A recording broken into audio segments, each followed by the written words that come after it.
అందరికీ నమస్కారం.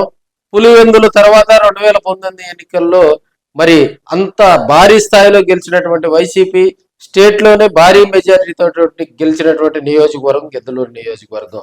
మరి 2024 ఎన్నికల్లో ఆ నియోజకవర్గంలో స్వల్ప మెజారిటీతో ఆ నియోజకవర్గాన్ని చేజార్చుకుంది. వైసీపీ నియోజకవర్గ ఇన్ఛార్జీలను కుండ మార్పిడ్లు చేసి చేతులు కాల్చుకున్నటువంటి నియోజకవర్గంలో కూడా గిద్దలూరు నియోజకవర్గాన్ని ప్రధానంగా చెప్పుకుంటా ఉంటారు. ఉమ్మడి ప్రకాశం జిల్లాలోని గిద్దలూరు నియోజకవర్గంలో అప్పటి వరకు ఎమ్మెల్యేగా పనిచేసినటువంటి అన్నా రాంబాబును మార్కాపురం నియోజకవర్గంలోకి మార్చడం, మార్కాపురంలో సిట్టింగ్ ఎమ్మెల్యేగా ఉన్నటువంటి నాగార్జున రెడ్డి గారిని గిద్దలూరుకి మార్చి కూడా జగన్మోహన్ రెడ్డి గారు అక్కడ కొన్ని ఇబ్బందికర పరిస్థితులు వైసీపీ ఎదుర్కొందని కూడా మనం తెలియజేసుకోవచ్చు. ఎందుకంటే అప్పటి వరకు అటు గిద్దలూరు మార్కాపురం రెండు కాన్స్టిట్యున్సీలో 2019లో వైసీపీ గెలిచినటువంటి సందర్భం. 2024కు వచ్చేసరికి మరి రెండు కాన్స్టిట్యున్సీలో కూడా వైసీపీ డేలా పడ్డది. అయితే గిద్దలూరు కాన్స్టిట్యున్సీలో అయితే మాత్రం విజయానికి చాలా దగ్గరగా, అంటే బిలో 1000 ఓట్స్ 970 మేబీ ఆ ఓట్ల తేడాతోటి కూడా గిద్దలూరు నియోజకవర్గంలో నాగార్జున రెడ్డి ముత్తుమూల అశోక్ రెడ్డి మీద ఓడిపోవడం జరిగింది. సో ఒకసారి 2009 నుంచి గనక గిద్దలూరు నియోజకవర్గాన్ని పరిశీలించినట్లయితే గతంలో గిద్దలూరు కాన్స్టిట్యున్సీలో పిడతల ఆ ఫ్యామిలీకి కూడా మంచి గుర్తింపు ఉంది. ఆ ఫ్యామిలీ నుంచి దాదాపుగా ఎక్కువ కాలం గిద్దలూరు ఎమ్మెల్యేగా పనిచేసింది కూడా ఆ ఫ్యామిలీ నుంచి వచ్చిన వారే. సో 2009లో అన్నా రాంబాబు అక్కడ ప్రజారాజ్యం పార్టీ తరఫున కూడా ఎమ్మెల్యేగా గెలుపొందడం జరిగింది. సో 2014 వచ్చేసరికి వైసీపీ ఆవిర్భావం తర్వాత తొలిసారి జరిగినటువంటి ఎన్నికల్లో ముత్తుమూల అశోక్ రెడ్డి గారు అక్కడ ఎమ్మెల్యేగా కూడా అన్నా రాంబాబు మీద గెలవడం జరిగింది.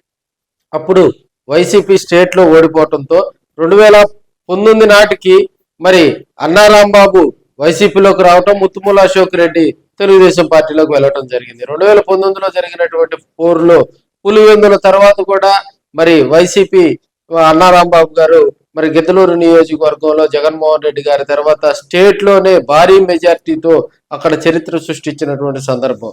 సో అన్నా రాంబాబుకు అప్పట్లోనే మంత్రి పదవి వస్తుంది, భారీ మెజార్టీతో గెలిచిన వ్యక్తి, అదేవిధంగా ఆర్య వయసులో కొంత వాయిస్ ఉన్న వ్యక్తి అని అందరూ కూడా ఆశపడ్డారు.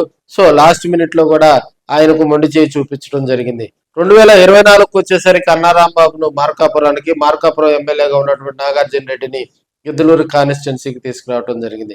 అయితే కొత్త కాన్స్టిట్యున్సీ అయినప్పటికీ కూడా నాగార్జున రెడ్డి గారు ఎక్కడైతే గ్రౌండ్ లెవెల్ నుంచి పార్టీని బలోపేతం చేసుకుంటూ తనకి ఇచ్చినటువంటి అతి తక్కువ టైంలోనే పార్టీని భారీగా కూడా ప్రజల్లోకి తీసుకెళ్లి మంచి ఫలితాలు రాబట్టడంలో సక్సెస్ అయ్యారని కూడా తెలియజేసుకోవచ్చు.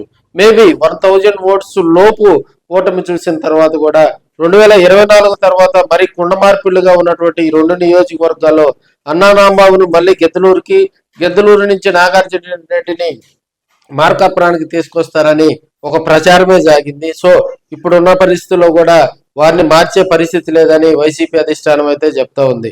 అదేవిధంగా ఇప్పుడున్న పరిస్థితుల్లో కూడా గ్రౌండ్ లెవెల్లో ఉన్నటువంటి వైసీపీని మళ్ళీ స్లీపర్ సెల్స్ గా ఉన్నటువంటి వైసీపీని బలోపేతం చేస్తూ ఈ మధ్య కాలంలో నాగార్జున రెడ్డి చేస్తున్నటువంటి గిద్దలూరు నియోజకవర్గంలో కోటి సంతకాల సేకరణ అయితేమి, మొన్న ఈ మేనిఫెస్టోకి సంబంధించి వైసీపీ చేసినటువంటి కార్యక్రమాలు, అదేవిధంగా ఈ మండలానికి సంబంధించి గిద్దలూరు నియోజకవర్గంలో ఉన్న కమిటీల్లో చకచక పూర్తి చేసుకోవటం, అదేవిధంగా ఒక వాయిస్ ఉన్నటువంటి లీడర్ గా కూడా నాగార్జున రెడ్డి ఫ్యాను స్పీడ్ పెంచుతున్నారని కూడా గిద్దలూరు నియోజకవర్గంలో మనం తెలియజేసుకోవచ్చు.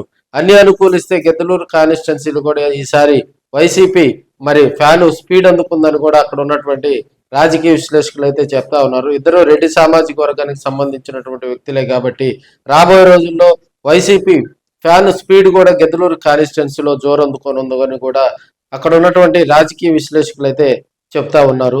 ఏదేమైనా గిద్దలూరు నియోజకవర్గంలో వైసీపీ గెలిచే సీటును చేతులారా కూడా మరి దాన్ని పోగొట్టుకుందని ఇప్పటికి కూడా ఆ నియోజకవర్గంలో మరి నాగార్జున రెడ్డి మీద కొంత సానుభూతి అయితే ఉంది.